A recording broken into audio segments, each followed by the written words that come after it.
ரூத்தின் புத்தகம் அதிகாரம் 1. மோவாபு நாட்டில் எலிமெலேக்கின் குடும்பம். நீதித்தலைவர்கள் ஆட்சியாளராய் இருந்த காலத்தில் நாட்டில் ஒரு கொடிய பஞ்சம் உண்டாயிற்று. யூதாவில் உள்ள பெத்லெகேம் ஊரைச் சார்ந்த ஒருவர் பிழைப்பதற்கென்று தம் மனைவியையும் மைந்தர் இருவரையும் அழைத்து கொண்டு மோவாபு நாட்டிற்கு சென்றார். அவர் பெயர் எலிமெலேக்கு. அவர் மனைவி பெயர் நகோமி. மைந்தர் இருவரின் பெயர்கள் மக்லோன், கிலியோன் என்பன. அவர்கள் யூதாவிலிருந்த பெத்லெகேமைச் சேர்ந்த எப்ராத்து குடியினர். அவர்கள் மோவாபு நாட்டை அடைந்து அங்கு வாழ்ந்து வந்தார்கள். அவர்கள் அங்கே இருந்த காலத்தில் எலிமெலேக்கு இறந்து போனார். எனவே நகோமி தம் இரு மைந்தரை தவிர வேறு துணையற்றவரானார்.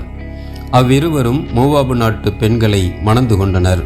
ஒருவர் பெயர் ஓர்பா, மற்றவர் பெயர் ரூத்து. அவர்கள் பிழைக்க வந்து ஏறத்தாழ 10 ஆண்டுகளாயின. பிறகு மக்லோனும் கிலியோனும் இறந்து போயினர்.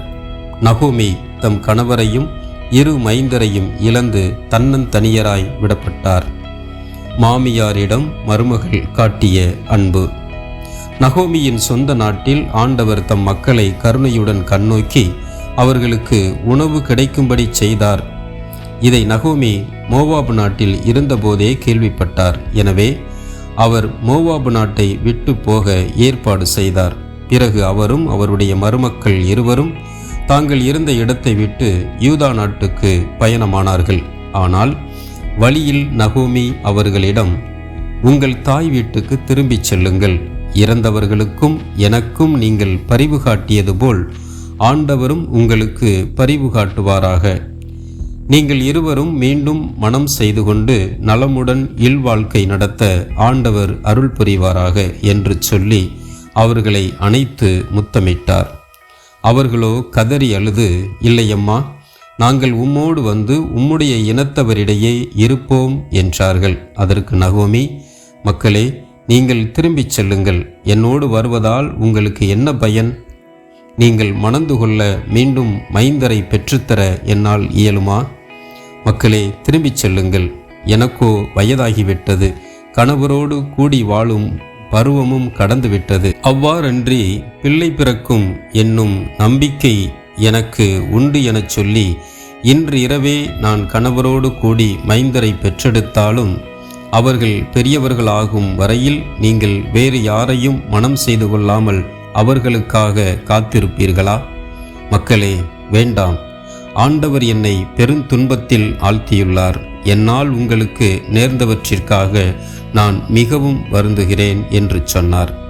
அதை கேட்டு அவர்கள் மீண்டும் கதறி எழுதார்கள். பிறகு ஓர்பா தம் மாமியாருக்கு முத்தம் கொடுத்துவிட்டு திரும்பிச் சென்றார். ஆனால் ரூத்தோ பிரிந்து போக மறுத்துவிட்டார். நகோமி அவரிடம், இதோ பார், உன் ஓரக்கத்தி தன் இனத்தவரையும் தன் தெய்வங்களையும் நோக்கி திரும்பி போய்விட்டாள். அவளைப் போல் நீயும் திரும்பிப்போ என்றார். அதற்கு ரூத்து, உம்மோடு வராமல் உம்மை விட்டு பிரிந்து போகும்படி என்னை நீர் வற்புறுத்த வேண்டாம். நீர் செல்லும் இடத்திற்கே நானும் வருவேன். உமது இல்லமே எனது இல்லம், உம்முடைய இனமே எனது இனம், உம்முடைய தெய்வமே எனக்கும் தெய்வம். நீர் எங்கே இறப்பீரோ அங்கேயே நானும் இறப்பேன். அங்கேதான் என் கல்லறையும் இருக்கும். சாவிலும் உம்மை விட்டு நான் பிரியேன். அப்படி பிரிந்தால் ஆண்டவர் என்னை தண்டிப்பாராக என்றார். ரூத்து தம்மோடு வர மன உறுதியுடன் இருப்பதைக் கண்டு நகோமி வேறொன்றும் கூறவில்லை. பின்னர் அவர்கள் தொடர்ந்து பயணம் செய்து பெத்லெகேம் ஊரை அடைந்தார்கள். அங்கு அவர்கள் வந்து சேர்ந்ததும் அந்த ஊர் முழுவதிலும் பெரும் பரபரப்பு உண்டாயிற்று. ஊர் பெண்கள், இவள் நகோமிதானே என்று தங்களிடையே பேசிக்கொண்டார்கள். அவரோ, என்னை நகோமி என அழைக்காதீர்கள், மாறா என அழையுங்கள். நிறைவுடன் இங்கிருந்து சென்றேன். ஆனால் ஆண்டவர் என்னை வெறுமையாய் திரும்பி வரச் செய்தார். ஆண்டவர் என்னை தண்டித்து விட்டார். எல்லாம் வல்லவர் என் மீது துயரத்தை சுமத்தியுள்ளார். இப்படி இருக்க என்னை நகோமி என அழைப்பது ஏன் என்றார்.